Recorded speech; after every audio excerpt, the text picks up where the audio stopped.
What's going on, guys? It's Dax. Today we're going to be talking about the new Division patch notes 1.1, and I actually went back to my old intro. A lot of people used to get mad because I do it a little bit too fast, but you know, who cares? I went back to it. So today we're going to be talking about the 1.1 patch notes in the Division that will be coming to us on the 12th.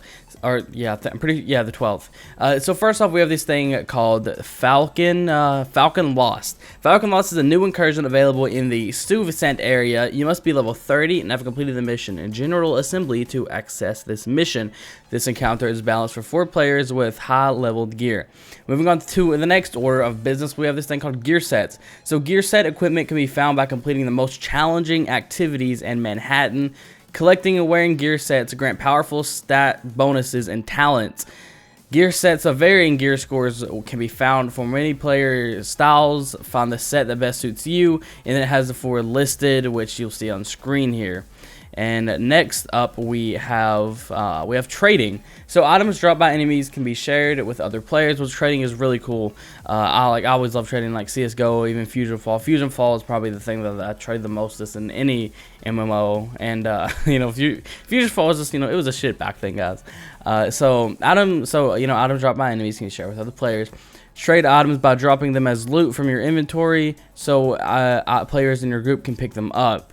You can only share items during the first 2 hours you have acquired them.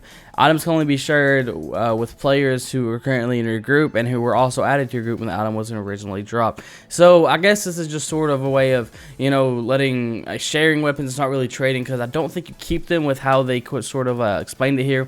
Anyways, next up we have assignments. Assignments are automatically obtained when you log in and can be tracked from the map via menu called Mission Overview. Assignments are available for a limited time, and then we have parentheses here, 24 hour for daily assignments and 7 days for weekly assignments, after which they will be replaced by different assignments. Assignments come in different categories: combat, dark zone, and crafting. Most assignments can be completed while playing alone, but some will require enlisting other agents enlisting other agents' assistance to be completed. So this is a pretty big one here. Dark Zone Supply Drops. Dark Zone Supply Drops are a global event where Strategic Homeland Defense Agency airdrops multiple supply caches to assist division agents. Supply drops will occur multiple times over the course of the day. So the supply drops will contain non-contaminated gear of all types that will be ready to use without the need for extraction, which is actually pretty cool in my opinion. So you don't have to extract it; you can just use it straight away and take it away. These supply drops will be heavily sought after by other agents and enemy factions that roam the Dark Zone. So be ready for resistance. So you know, whenever something drops, there's gonna be a lot of people going for it. So you're gonna want to have a team with some pretty good gear, you know, ready to take whatever the game is about to give you from the drop. So then we have gear score. Every non-vanity gear piece that can be found when your agent is level 30 has a gear score value. The higher an item's gear score, the stronger the item, obviously. The overall gear score of your agent can be seen in your main menu next to your player level. The gear score indicates the advancement of an agent. Other agents' gear scores are displayed next to the health bars. Improving your gear and increasing your overall gear score will grant your agent access to the most dangerous and high-end challenges. I think is pretty cool.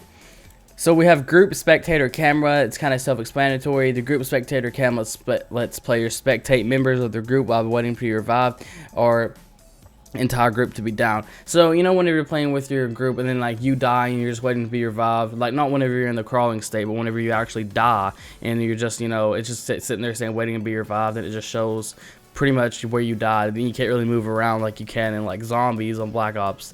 But yeah, you can actually spectate your enemies, which is actually really cool. Like if you're live streaming or something, you're gonna want to keep them entertained. If you're making like a really long video on YouTube, like 2 hour long, you know, let's play little session or whatever, you're gonna want to be, you know, giving them something. So I think this is really cool, the Spectator Camera. I'm pretty excited for it. I don't know why they didn't add it in the beginning, but at least they have it now. So we have new high-end named weapons. Added new high-end named weapons, we have Historian, which is a marksman rifle. Valkyrie, some machine gun, and we have Warlord assault rifle. So I think Warlord, that's a pretty cool name. I like it. And it's an assault rifle, which is pretty cool. But I like to stick to mostly snipers and you know, just sit back and have my team rush in. Anyways, please note that while the historian will be implemented in the game with this update, it will be non-acquirable in the game until update 1.2. So that's pretty self-explanatory there.